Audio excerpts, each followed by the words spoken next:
Hello guys, welcome back to the Brutal Investor channel. I hope you guys are having a fantastic day today. In this episode, we're going to talk about a very interesting project that in my opinion will also be listed on Binance very soon, and that project is called HOPR or HOPR, right? Again, as always guys, if you guys want to read through some of the documents and understand what the project is all about and do your own research, I suggest you to go to their website hoprnet.org, which is hoprnet.org, right? So what is Hopper? Hopper is basically a privacy preserving protocol, right?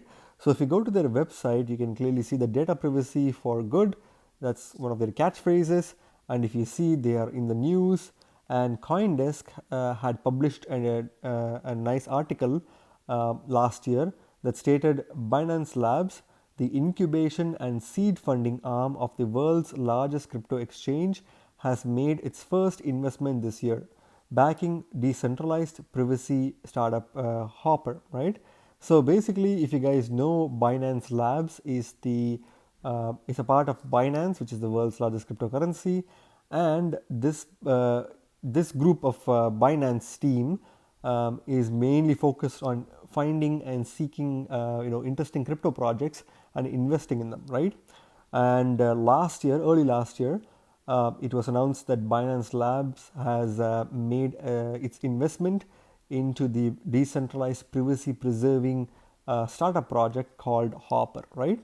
So there's multiple other articles, news articles where Hopper is featured in, which is very interesting. So what are the use cases for Hopper, right? So your data, your decision, which is pretty true. Hopper keeps any exchange of data private. So basically the main focus of Hopper is to keep any exchange of information between two parties or between a client and the smart contract in a private manner, right?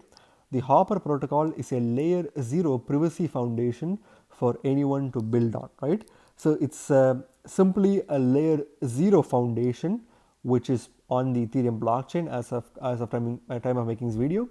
And basically Hopper is a platform which is a layer 0 platform on top of which privacy foundations can be built on, right? Standard end-to-end encryption does not provide sufficient privacy. It leaks important metadata such as who is exchanging data, when and how often, right?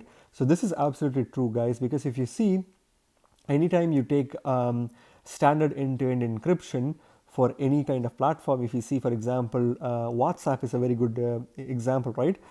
It takes end-to-end encryption, but it's still not fully privacy preserving in nature, right? And the problem is even standard end-to-end encryptions can leak important metadata such as who is exchanging information. So which is, if you exchange information with your friends or family, that information about you is also available in the public, when and how often. So if you are sending multiple messages to someone in a private in a standard end-to-end encryption model where you believe that it's private, in fact you are basically being there is a layer of lack of privacy which will enable your information to be leaked, and who you are and all that, and also when did you send messages to your friends or family, that is also available, and how often you send these messages are also not preserved, right? Securing network level privacy with Hopper unlocks a range of opportunities. So basically, when you take Hopper aims to solve this problem, and it's a very convincing use case for Hopper, and it aims to do this at a network, at a network level, in a privacy preserving way, based on the following opportunities that are available, right? So basically, you can use Hopper for the following use cases: connect devices and clouds, make crypto assets private, and decentralization without privacy concerns, right? So that's pretty much the primary use cases of Hopper, and let's dive deep into each and every one of them in detail, right? So basically, connect devices and clouds. This can be done in a decentralized privacy preserving manner on Hopper. And how it aims to do that is basically exchange health data between hospitals and off-site computing centers compliant with data privacy regulations, which is GDPR, HIPAA, CCPA. So basically, these are some of the real life use cases that this project has. If you want to exchange patients' health information between hospitals and on off-site computing centers, then you can use Hopper in a privacy compliant manner, right? So connect IoT devices to cloud without revealing the device's owner or location. Again, this is a very straightforward use case which we definitely need at the moment. Securely process data via split learning for distributed machine learning, right? So basically you can securely process information using a technique called split learning for distributing machine learning, right? So basically, again, some of the really key use cases that we really need right now, because a lot of data is not being preserved in a way the users think it's being preserved, and we believe that Hopper is going to do something that regular conventional privacy preserving apps don't do, right? The second important opportunity that Hopper is paving the way for is basically make crypto assets private, right?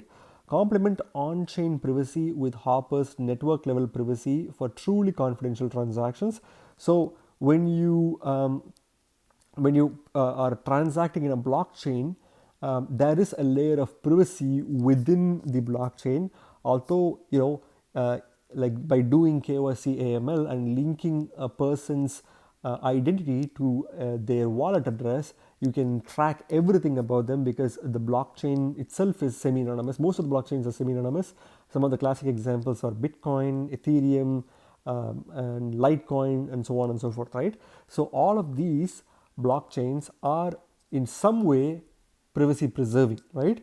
But you can use the existing on-chain privacy with Hopper's network level privacy preserving for truly confidential transactions. So by combining your blockchain based privacy preserving function and adding Hopper's privacy preserving function on top of that, you will be fully private, right? And that's, at least that's what the claim that Hopper makes. So create trustless and privacy first layer 2 scaling solutions. So if you take layer 2 scaling solutions that are currently being developed on Ethereum, which is basically optimistic rollups and ZK rollups, they are not privacy preserving, right? So with Hopper, you can basically develop a fully privacy preserving second layer solution for Ethereum, which will not only have high transaction speeds and low gas costs, but will also ensure the privacy is the main focus of the second layer solution, right? So that is possible with Hopper. Facilitate the exchange of confidential financial data between regulated institutions, right? So again, this is going to be a massive use case if Hopper were to succeed in achieving what it's claiming to be. So if you see, banks and big corporations always exchange users' data and information on a daily basis, right?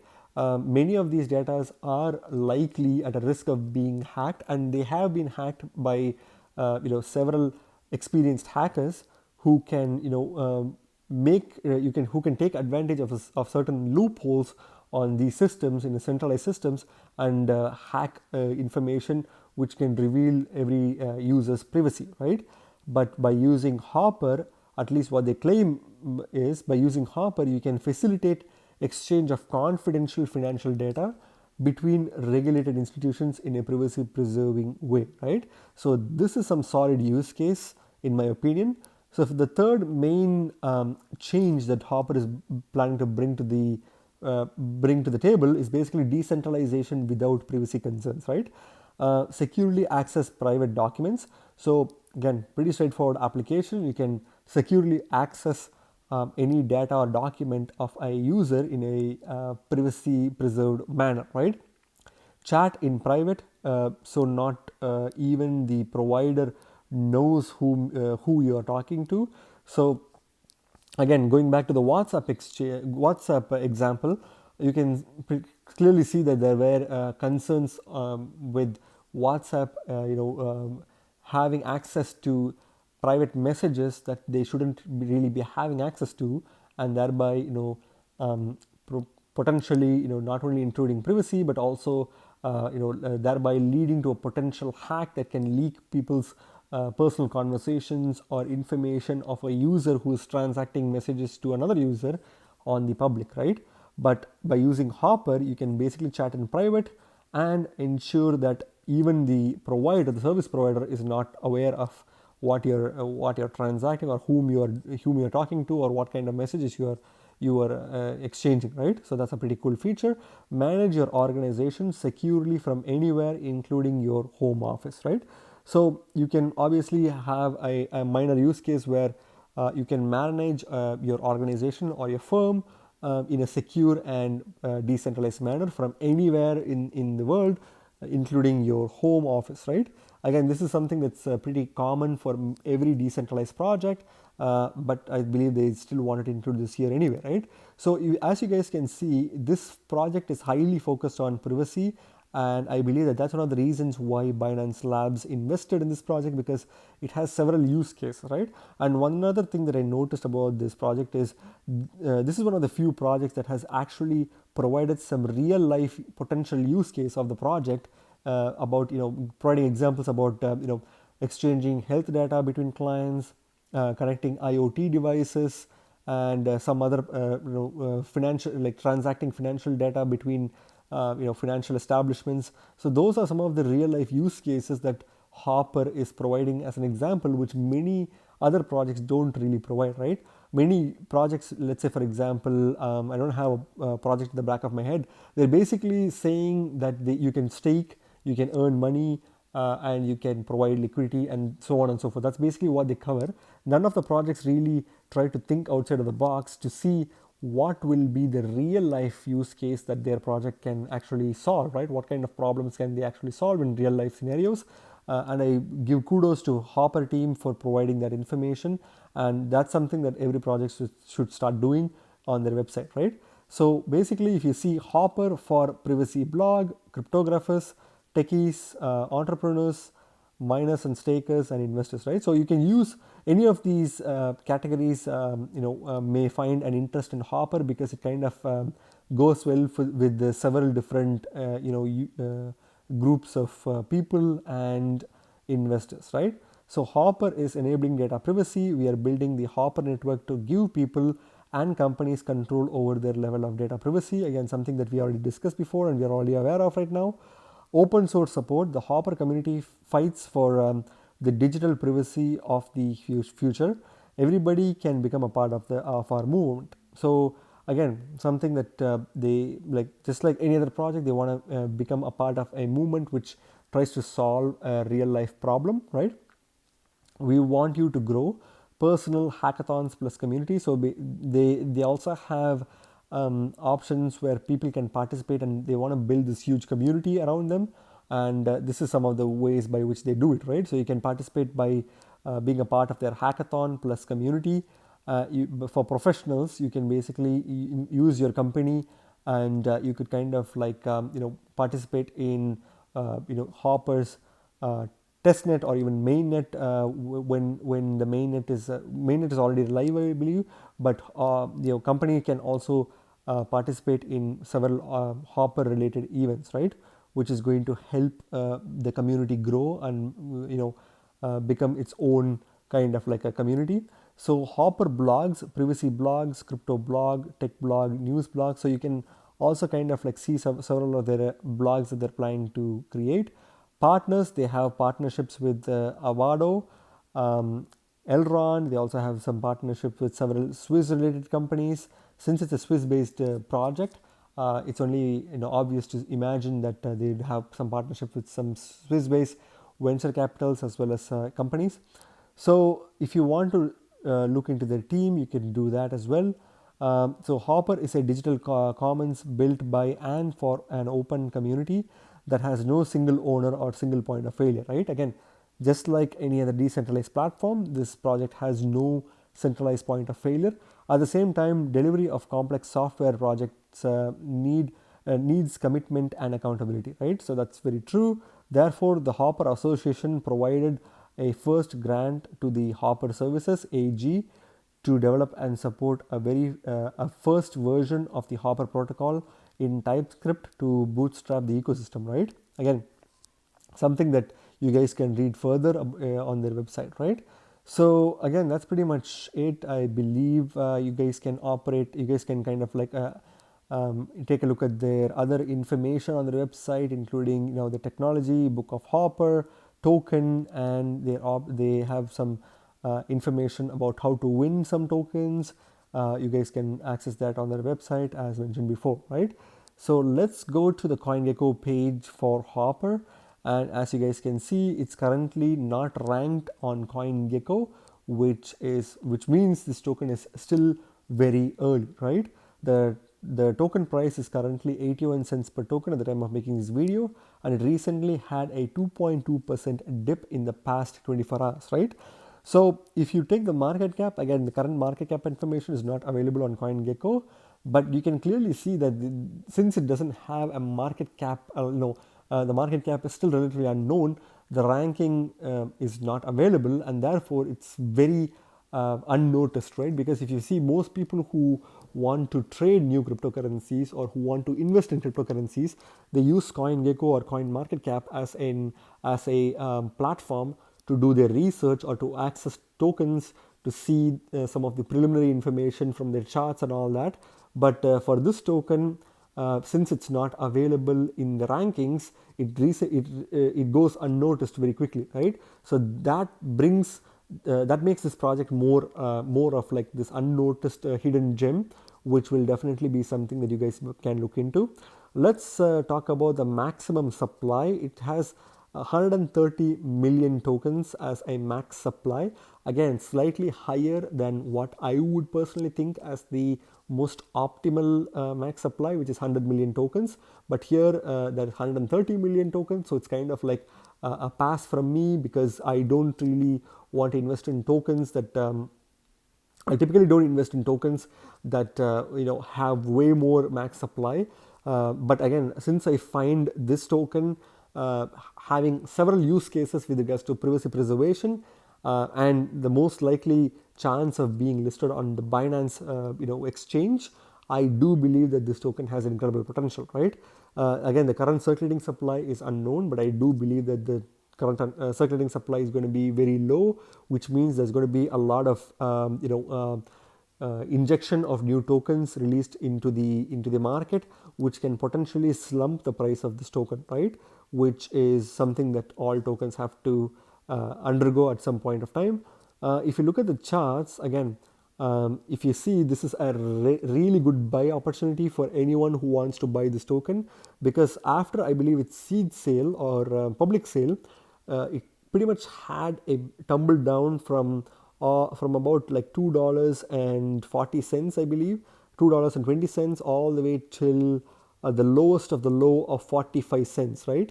Or 49 cents, which is pretty a good deal if you ask me. And it kind of like spiked back up and reached close to $1. And since early March, it's been going in this sideways pattern with no real movement, and currently it's trading at 81 cents, right? Again, I think that if you guys want to buy this token, this would be the perfect time to buy this token. Again, the price point wise, it's very cheap. Although the market cap is relatively unknown, I do believe that this is very much undervalued, and this token can potentially make a new 100x, or any all-time high that this token is going to make is going to be ballistic, right? And I do believe that when it eventually gets listed on Binance, it's going to explode and even reach $2.50 or even $3 per token.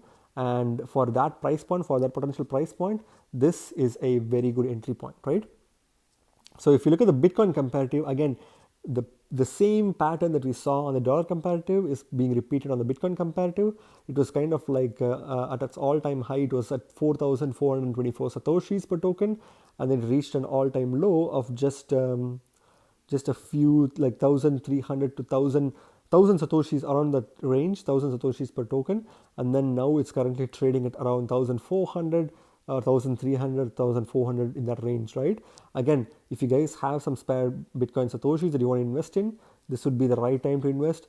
Again, if you have some spare USD Tether or dollar, you can clearly invest in this token.